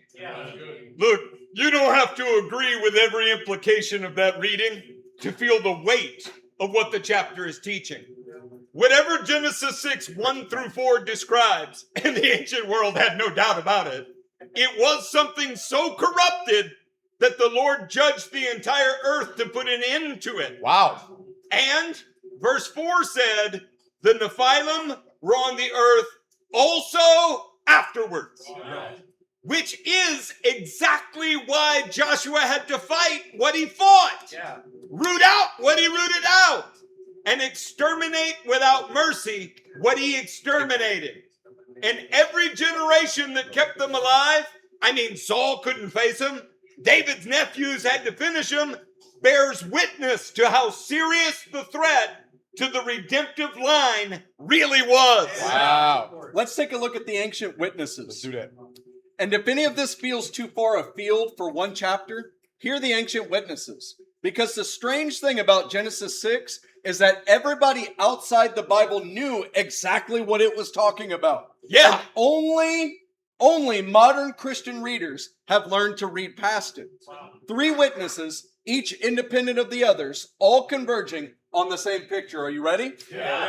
First, Flavius Josephus, the first century Jewish historian, a contemporary of the Apostle John. In his Antiquities of the Jews, written around AD 93, that is, written within living memory of the destruction of the temple by a man who had every motive to keep his account historically defensible. Josephus comments on Genesis 6 in plain words. For many angels of God, accompanied with women, It's a nice and way to say it. it begat sons Company. that proved unjust and despisers of all that was good, on account of the confidence they had in their own strength. Uh-oh. For the tradition is that these men did what resembled the acts of those whom the Greeks call giants. Josephus is not advancing a theory. He is reporting the established tradition. Yeah. The way every reputable historian of his era reported what every educated Jewish person alive already believed. The first century Jewish reading of Genesis 6 was that the angels had taken women, fathered offspring, and those offspring were the source of the giant traditions in every Mediterranean culture. Second, the book of Enoch. Extra canonical, not scripture, not authoritative, but ancient, widely circulated in the intertestamental period and quoted in the New Testament itself. Enoch 7 describes the angelic defection at Mount Hermon and the begetting of the giants. Enoch 15 records the Lord's indictment of the defectors. Wherefore have ye left the high, holy, and eternal heaven, and lain with women, and defiled yourselves with the daughters of men, and taken to yourselves wives, and done like the children of the earth, and begotten giants as your sons. Whatever the precise relationship between Enoch and the canonical text, the consistency of testimony across an ancient Jewish community that read its Bible carefully is striking. They did not soften what Genesis 6 said. They expanded it. Third, the Greek poet Hesiod, writing somewhere around 750 BC, a contemporary of Isaiah, working in a culture that had limited contact with Hebrew scripture, describes a fourth generation of mankind on earth, the wonderful generation of heroes who are also called half-gods, destroyed by an evil war and terrible carnage. Hesiod, with the Greek pantheon's mythology to work from, calls them demigods, half divine, half human, and locates them as a distinct generation before our own, ended by catastrophic warfare.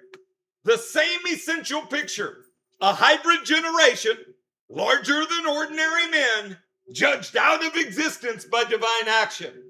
Mythology, the older theologians have said, is often a corruption of memory. Yeah. Humanity remembering through cultural pictures something that actually happened that the Bible records straight. So hold these three witnesses together. A Jewish historian writing in the 1st century, a Jewish religious text from the 2nd or 3rd century before Christ, a Greek poet writing in the 8th century before Christ with no possible literary dependence on the Hebrews. All three describe the same essential event in three different vocabularies. That is exactly what historians look for when they want to confirm that an ancient event has actually entered the cultural memory. Yeah. Now let's talk about Genesis 15, 16. Yeah. Reeling it back in. Yeah. 400 years of mercy. And now, hear what the Lord told Abraham 400 years before Joshua walked into the land. Genesis 15, 13 through 16. Know for certain that for 400 years your descendants will be strangers in a country not their own, and that they will be enslaved and ill-treated there. But I will punish the nation they serve as slaves, and afterwards they will come out with great possessions. You, however, will go to your fathers in peace and be buried at a good old age. In the 4th generation, your descendants will come back here, for the sin of the Amorites has not yet reached its full measure. 400 years. That is how much patience the Lord gave the Amorites to repent before bringing Israel back to the land. Yeah, it is. The sin of the Amorites has not yet reached its full measure. There was mercy still available. Yeah. Still time. Still a door to turn. He waited 4 centuries. And in those 4 centuries, the populations of nations that included the giant races that would have had to be exterminated when the time finally came had every opportunity to do what the Gibeonites would later do. You got it? Yeah. To hear of the God of Abraham, to fear, to seek peace. They did not. They did not. Their iniquity reached its full measure. And that is the strategic point the session surfaces. Those populations have been strategically positioned. You're going to want to see this map. You're going to want to get a picture of this also. Look at the geography. The giant peoples are concentrated on every land route between Egypt and the Promised Land. The Anakim at Hebron, the Rephaim east of the Jordan, the Emim and the Zanzumim along the Trans-Jordan corridor, the 5 of Gath along the coastal plain. It is as if an enemy who knew the prophecy of Genesis 15 had spent 4 centuries planting giant obstacles along the very road Israel would have to walk. And he had, and it worked. The first generation reached the border, saw the Anakim at Hebron, and turned back into the desert to die in unbelief. The whole project of redemptive history nearly ended right there because of giants in the way. So, when 38 years later, Joshua walks into chapter 11, and the Lord says, exterminate them without mercy. The chapter is not asking you to imagine a God who delights in slaughter. No.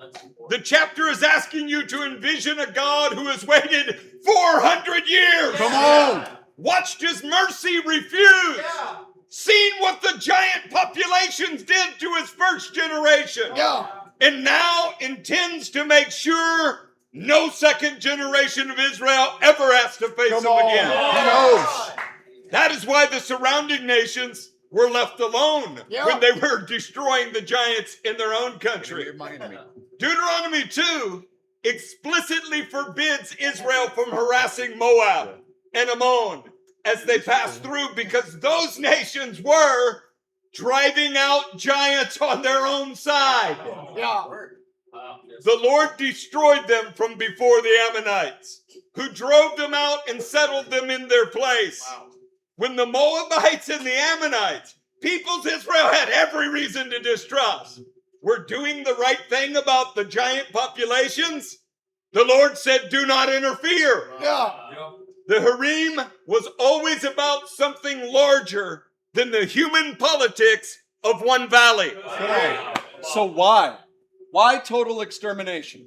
Good Put it question. all together. Cuz. The harem on the Anakim and their cousins was protective surgery on the redemptive line. Yes! It was not blind genocide, but the carefully delimited targeting of populations that had refused 4 centuries of mercy had been strategically positioned to block Israel's entry and would otherwise have reemerged as the Goliaths and Ishbi-Benobs of David's day. That is so good. And it was not only about the catalog of sin and Leviticus 18. No, that catalog is real. Yeah. And the chapter does not soften it. Leviticus 18 lists what the Canaanites were doing. Ooh. Incest in every degree, adultery, bestiality, child sacrifice to Molech, in the fires of the valley of Hinnom. And it concludes, do not defile yourselves Yeah. in any of these ways. Amen. Because this is how the nations that I am going to drive out before you became defiled. That is the fruit. The root runs deeper. The Genesis 6 defection had spread its corrupting influence into the human race.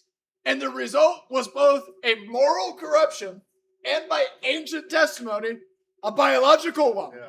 The Canaanite cults of child sacrifice, of cult prostitution, and of pharmacological magic, the Greek pharmakia that Revelation 9 names as the besetting sin of the last day, Wow. were not unrelated to the populations among whom they flourished. The Lord said, cut the root, and the fruit will not grow back. Leave the root, and the fruit will keep coming. Chop the head off, man. This is why the 3 cities Joshua left, Gaza, Gath, Ashdod, produced Goliath, remained the heart of Philistine hostility through Judges and the monarchy, and are still geographies that are hostile 3,000 years later. Yeah. Moving to a quiet bridge into the next chapter. There is one more thread the session pulls in the very last stretch of the evening, and it would be unfaithful to the source material not to mention it, even briefly, before we close, because it is the bridge into Joshua 12. The session asks, where did Joshua get the harem idea from? The answer is from the Lord. Yeah. But it presses further. When did the Lord first do this kind of thing? And the answer the chapter has been pointing at is at the flood. The flood was the Lord's first extermination of the corrupted line. Joshua's campaign is its second. And the Bible hints at a third at the end of the age, when the last redemptive harvest is complete and the last enemies of the king are gathered for the final harem. Revelation 16, 19, 20 do not soften the language any more than Joshua 11 does. The harem of Joshua is not an Old Testament embarrassment. No.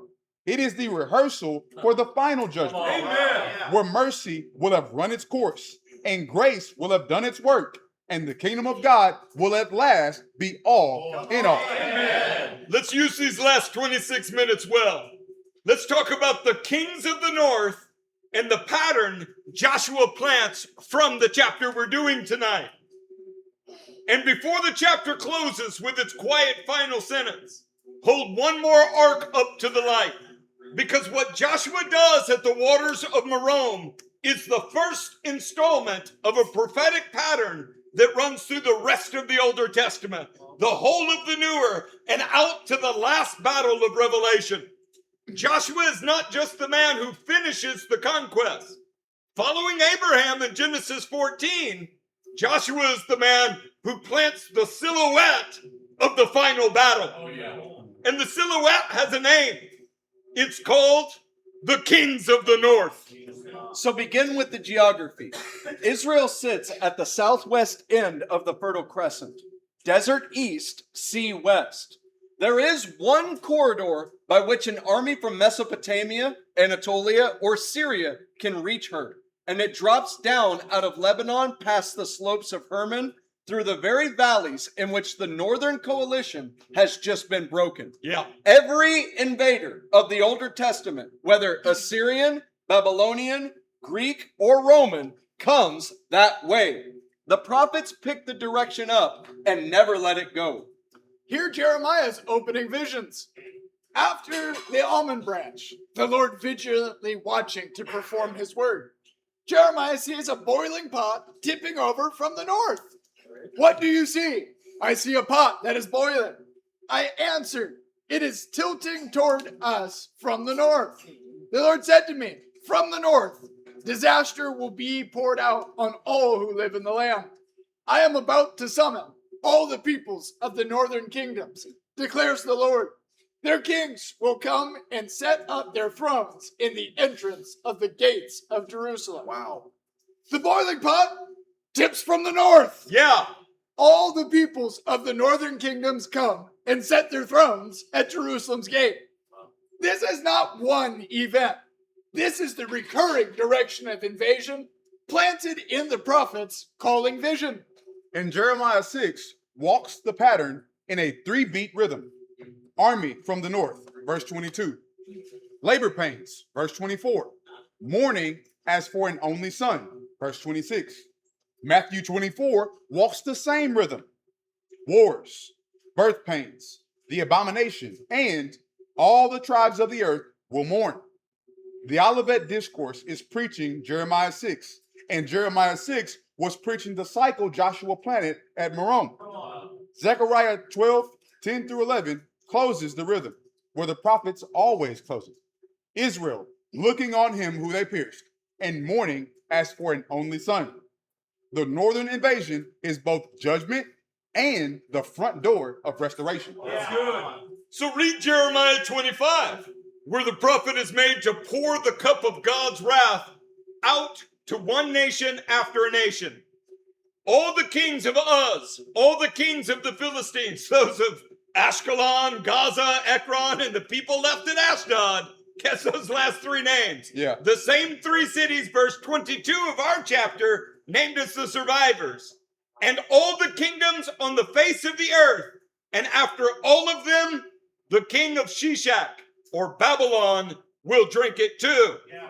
All the kings of the north, near and far, one after another. Kings of the north is not a single dynasty any more than Jabin is. Right. It is a reoccurring federation of powers God uses, judges, and finally overthrows. Yeah. Daniel 11 makes it explicit. The chapter walks the rise and fall of the empires that succeeded Greece and concludes with the climactic figure the prophets had been pointing at all along.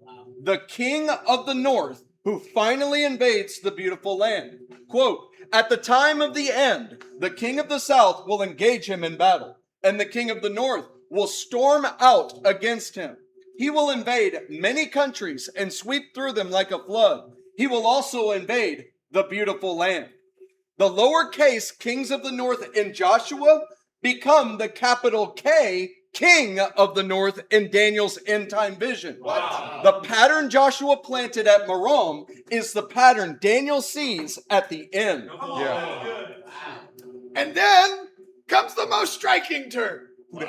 Babylon herself, Who that? the supreme king of the north in Jeremiah's day, will finally be judged. And that is exactly the reading the New Testament takes up.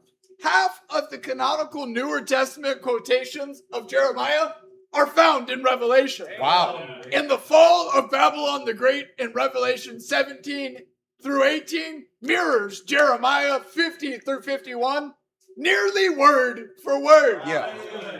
Now, lay Joshua 11 alongside the last battle. Revelation 28 describes the final muster against the camp of the saints, when Satan is released for a little season after the millennial reign. He will go out to deceive the nations in the four corners of the earth, Gog and Magog, and gather them for battle. In number, they are like the sand on the seashore. What? Like the sand on the seashore. That is the same phrase Joshua 11:4 used to describe the northern coalition Jabin gathered at Merom. It is the same enemy rhetoric reaching across 3,000 years to the same final battlefield. The pattern Joshua broke at Merom is the pattern the greater Joshua will break at the consummation. A vast coalition of the kings of the north mustered against the people of God, as numerous as the sand on the seashore, handed over to slaughter in a single campaign by a king who already speaks of victory as if it were done. Come on. The chain runs Joshua 11, Judges 4 through 5, Jeremiah 1, Jeremiah 6 with Matthew 24, Daniel 11, Jeremiah 50 through 51 with Revelation 17 and 18, and Revelation 20 and verse 8. You know what? The cycle does not weaken. Oh, let's keep going. It intensifies. Every installment is larger than the previous one, and every installment is broken by the same hand. Yes. And note what the cycle says about Joshua himself. The book of Joshua is the first prophetic book of the Older Testament. Yeah. It is the prototype, the canonical seedbed of every Kings of the North prophecy the canon will ever issue. When Jeremiah preaches the boiling pot, when Daniel sees the king of the north, when John on Patmos sees Gog and Magog as the sand on the seashore, they are quoting Joshua 11. The chapter is teaching you what shall come at the end by showing you what was at the beginning. Yeah, man. Every great threat to God's covenant people gathers from the north, swells into a many-nation coalition, is hardened past the offer of peace, and is finally broken by the Lord himself. Joshua's victory at Merom is the first installment of a victory the greater Joshua will finish in the heavenly battle Come on. of Revelation 19. on. When the King of Kings will ride out Yeah. on the white horse and judge in righteousness, and the kings of the earth will gather and make war against the rider, and the rider will win. This is what the session's own title points at when it names the chapter's three movements: defections, destruction, and deities. The defection runs from Herman in the days of Jared to Herman in the days of Jesus to the final defection of Revelation 20. The destruction runs from Rome to Megiddo. The deities, the gods of the nations behind the human kings, run from Deuteronomy 32:8 to Psalm 82 to Ephesians 6:12 to the lake of fire. Joshua 11 holds all three in a single prophetic image. The kings of the north, as numerous as the sand on the seashore, broken by a king who speaks the victory before the man marches. Come on. Let's move to the land had rest from war. Hear the chapter's closing sentence. Then the land had rest from war. That is the word that has been the target of the whole bloody campaign. Rest. Rest! Which carries the same concepts as shalom. The same word that closed the southern campaign in chapter 10. The harem produced the shalom. The fighting produced the rest. The destruction produced the inheritance. So Joshua took the entire land, just as the Lord had directed Moses, and he gave it as an inheritance to Israel according to their tribal divisions. Then the land had rest from war. Yeah. The Lord had spoken to Moses. Moses had spoken to Joshua. Joshua had executed the word and left nothing undone. Come on. And the result was rest. Hold that as we close, because that is what the whole chapter has been about. The Lord's apparently violent commands are the path by which a violent world becomes a restful one. Yes. It is true of a nation. It is true of a soul. It is true of a planet. The harem is the price of the shalom. And the shalom is the goal of the harem. Yeah. And one day, every defection in the heavens and every corrupted clan on the earth will have been swept up by the greater Joshua into the rest, the chapter's last verse names. Come on. The land had rest from war. That is the promise. That is the destination. That is what he intends to give you when his sanctifying work in you is finished. Come on. Let's have 15 minutes of goodness. Come on. We're going to get into the closing. It's a buffet. The lone war. The 5 that survived. And the greater Joshua. Let's go. Let's approach the close where the chapter closes. With the land at rest. The head of the northern system burned to ash. The Anakim cut off from the hill country. And a great quiet falling over a territory that had been at war as long as anyone alive could remember. Come on. The northern coalition that gathered as numerous as the sand on the seashore is gone. Yeah. The horses are hamstrung. The chariots are smoking ash. Hazor is in ruins. And the other cities stand intact, ready to be inherited. 5 Anakim survive in Gaza, Gath, and Ashdod. And we'll hear from them again. But not today. Today. Today the land has rest. Yes. Today a new Abraham, the man whose name is salvation, has finished the second half of the conquest he began in the south. Come on, man. But hear before you go what the chapter has been teaching. You have walked through the defections, the heavenly rebellion of Genesis 6 and its aftershocks in the Anakim and their cousins. You have walked through the destruction, the long campaign, the burning of Hazor, the harem of the giants whose continued life would have ended the redemptive line. And you have peered through the door into the deities, the gods of the nations who stand behind the human kings, the heavenly council we will walk into more fully in chapter 12. Before the takeaways, hold one more parallel up to the light, because it is the parallel that finally makes the chapter land in the new covenant. Land in the new covenant. Yeah. The greater Joshua fights a second northern campaign. And you can read it in plain words in Matthew chapters 10, 11, and 12. Let's talk about the greater Joshua's northern campaign. Yeah, man. Matthew 10 through 12. Lay Matthew 10 alongside Joshua 11, and the parallel becomes impossible to miss. Matthew 10 verses 1 through 5 opens with Jesus commissioning 12 men, giving them authority to drive out Drive 'em unclean out. spirits and sending them to take ground. Come on. That is Joshua's commissioning in the new covenant. Yeah. The greater Joshua, like the lesser, marshals 12 representatives of the tribes and sends them into the land. And the first instruction he gives them is the very instruction Moses gave Israel before the conquest. Speak peace. Yeah. Peace Matthew offer. 10, 12 through 13. Yeah, a peace officer. As you enter the home, give it your greeting. If the home is deserving, let your peace rest on it. If it is not, let your peace return to you. The Greek noun in verse 12 is arena. The Septuagint standard translation of the Hebrew shalom. Peace spoken over every house. The same offer Moses sent to Sihon. The same offer Joshua published in 3 proclamations across the land. The same offer the 7 nations heard and refused. Luke 10:5 carries the same instruction to the 70. The peace offer is not abolished in the new covenant.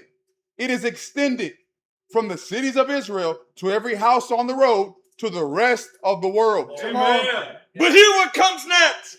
Because Matthew 10 will not let the disciples imagine that the offer of peace exempts them from warfare. The next paragraph, I'm talking about Matthew 10, 16 through 25, predicts persecution in the same breath as the commission. I am sending you out like sheep among wolves. Brother will betray brother to death. All men will hate you because of me. And then the line that makes the parallel impossible to miss. Do not suppose that I have come to bring peace on the earth. I did not come to bring peace, but a sword. Come on. Read that line in isolation, and it sounds like a contradiction of verse 12. Read it in the light of Joshua 11, and it is exactly consistent. The same campaign that opens with the offer of peace closes with the sword for any who refuse it. Joshua 11, 19 through 20 is the Older Testament's plainest statements of that dual goal. Matthew 10, 12 and Matthew 10, 34 are the Newer Testament's plainest statement.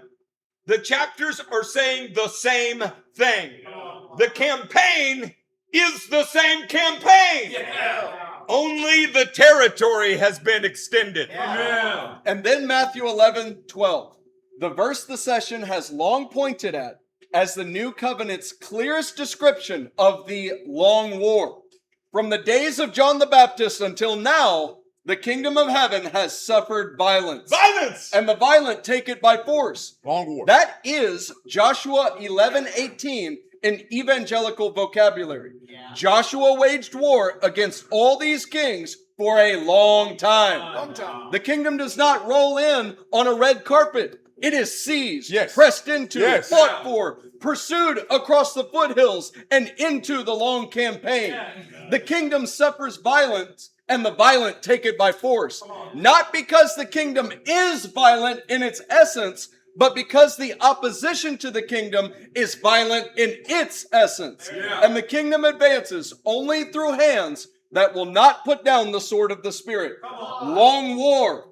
Joshua and Jesus are preaching the same sermon in different testaments. And then we have the woes of Matthew 11, Yeah. verses 20 through 23.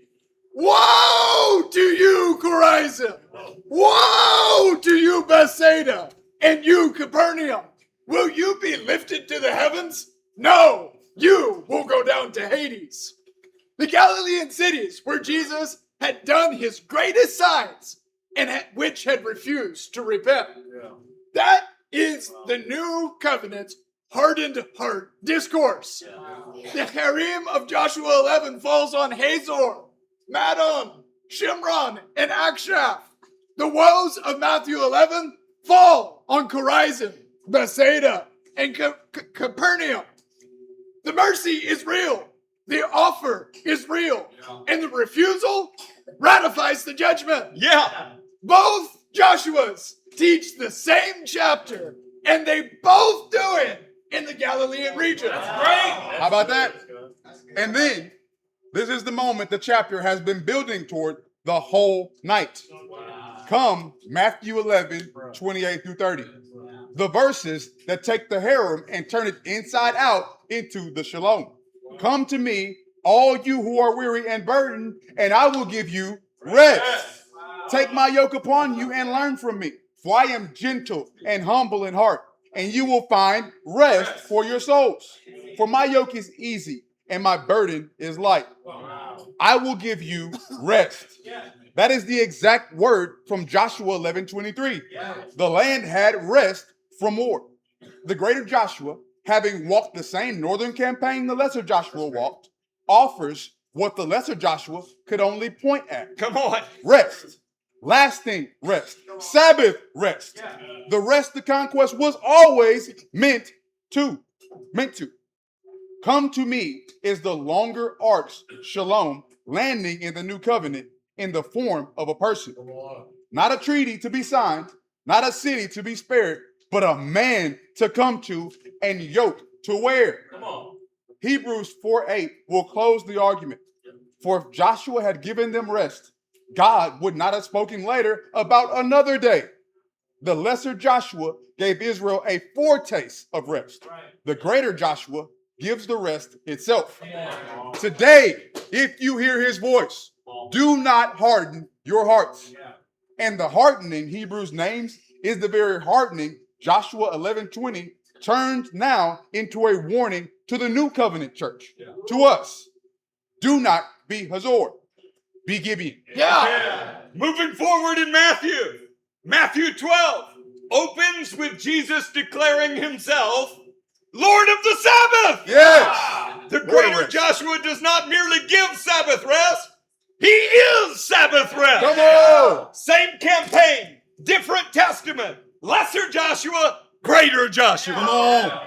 We live mid-campaign. Yeah. The long day victory is already given at the cross. It is finished. And we walk the long war that runs from his resurrection to his return. We bear the sword and pay the cost. We speak peace over every house and watch the unrepentant cities harden themselves. And we are headed for the Sabbath rest that the chapter names. The 12 were sent, the 70 were sent, and we are sent. With that parallel in your ears, here are the takeaways. You want the takeaways? Yeah. First, the loud chapters are not the only chapters. And the long war is more of your life than the long day. Yeah. Joshua 10 stopped the sun and threw stones from the sky. Joshua 11 simply said, by this time tomorrow, and sent a man to march for a long time. Come on. Joshua waged war against all these kings for a long time. Most of your sanctification will be Joshua 11, not Joshua 10. The Lord is no less present when the sky does not split open. He is no less working when the instruction is just go and do it. Yeah. The men and women who know how to walk in faith through years of quiet instruction with no visible sign and no extended day are doing the deeper work of the kingdom. Come on. The long day, it's the testimony. The long war is the formation. Amen. You need both. And the long war is most of the trip, friends. Yeah. Second, when the enemy gathers as numerous as the sand on the seashore, recognize the rhetoric. The very language of the covenant blessing on Abraham is being thrown back in the face of Abraham's people. The intimidation of the kingdom of darkness has always worked by hijacking the words and the imagery and the very promises of God to make you doubt that the promises still hold. Look how many of us there are. Look how outnumbered you are. But the language belongs to the promised, not the opposing. When the enemy quotes God's promises back at you to intimidate you, do not stop reading the verse. Finish it. Your descendants will take possession of the cities of their enemies. The promise it was always about possession, not about being overrun. Third, trust the surgical command. Come on. Hamstring the horses. Cut it. Burn the head of the system.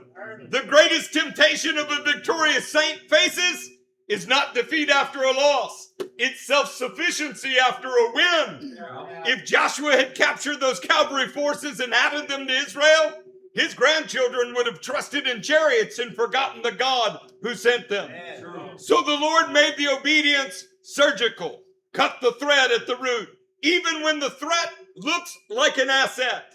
The same logic governed the burning of Hazor. There are areas of your old life the Lord intends to redeem.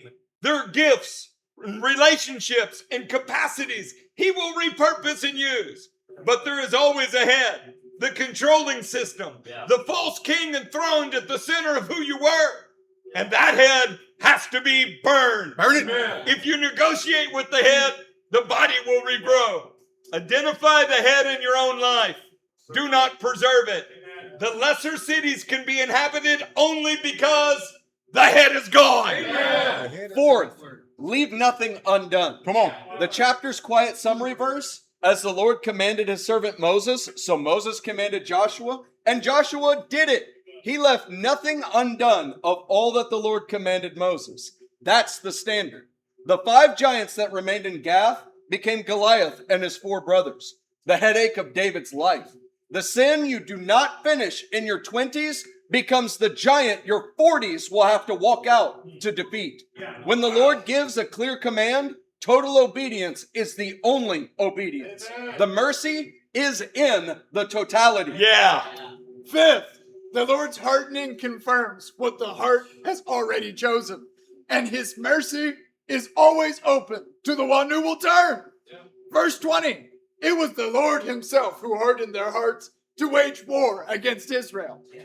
Is the harder sentence verse 21's own qualifier, except for the Hivites living in Gibeon, is the softer one.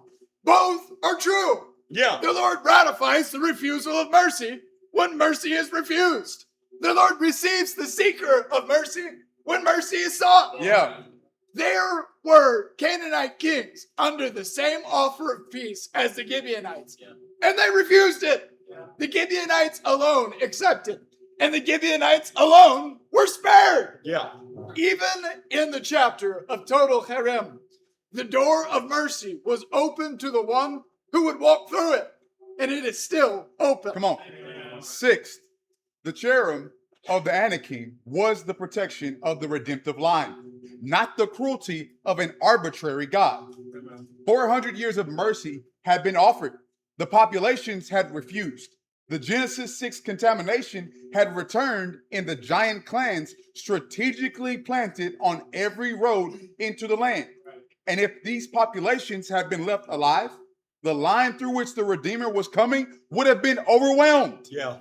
The harem was the surgery. The salvation of the world was the patient. Without the harem, the line would have died. Without the line, you would not have been saved.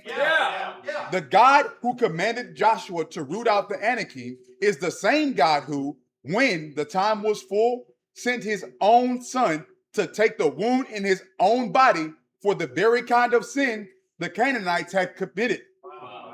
Yeah, think about that. The cross and the conquest are the two halves of the same mercy. Seventh, and let this be the last, the Lord still leaves no command undone. As the Lord commanded his servant Moses, so Moses commanded Joshua, and Joshua did it. He left nothing undone. If Joshua, the type, left nothing undone, how much more the antitype, the greater Joshua, the King of Kings, who said with his dying breath, "It is finished." Come on. And who will say at the consummation of all things, "It is done." The Hirim and the Shalom both reached their completion in him. The horses and chariots of every false power are already in heaven, hamstrung and burned. What remains is the walking out of victory across the long campaign of your sanctification and the longer campaign of redemptive history. Be confident. The land has had rest once before in this chapter, and it will have rest again. Yeah. Final, eternal, complete. When the greater Joshua finishes the war, the lesser Joshua started. So go home with all of this. Be warned, because the God who exterminated the Anakim without mercy still hates what corrupts his people. And you have heard tonight what kind of contamination he has been at war with from Genesis 6 onward. Do not let the contaminant in. Do not negotiate with the head of the system. Do not preserve the 5 giants you should be putting to death.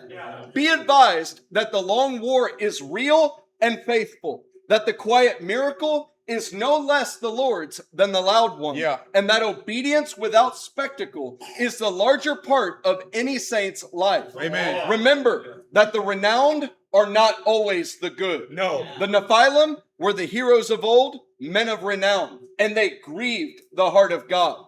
Do not crave renown. No. Crave faithfulness. Yes! And ask yourself, what king you have crowned? A Jabin in your inner Hazor, presiding over a coalition of old systems as numerous as the sand on the seashore? Or the king of righteousness, the true Melchizedek, The greater Joshua, whose name is salvation, crown the right king, and the land of your own life will have rest from war. Amen. The chapter ends with one of the shortest and quietest sentences in the book. Then the land had rest from war. That is the gift of every chapter 11. After every long day of chapter 10, it is the foretaste of the rest the new heavens and new earth will have at last have.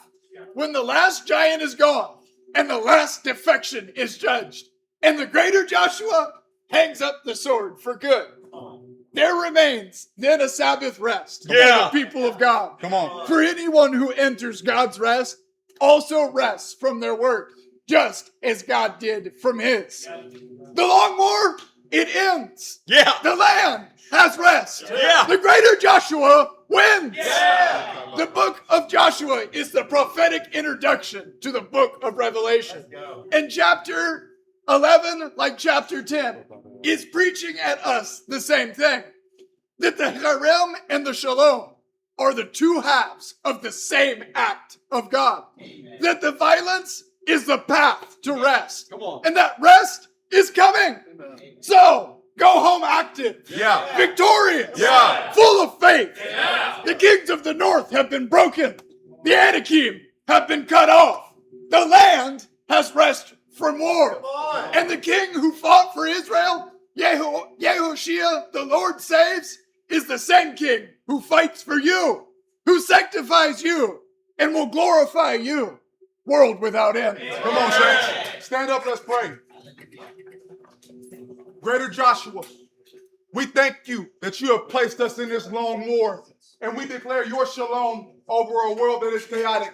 Lord, strengthen our feet to march according to your rhythm, mighty God, to bring shalom everywhere we go. In the name of Yeshua, all God's people said, Amen. Amen.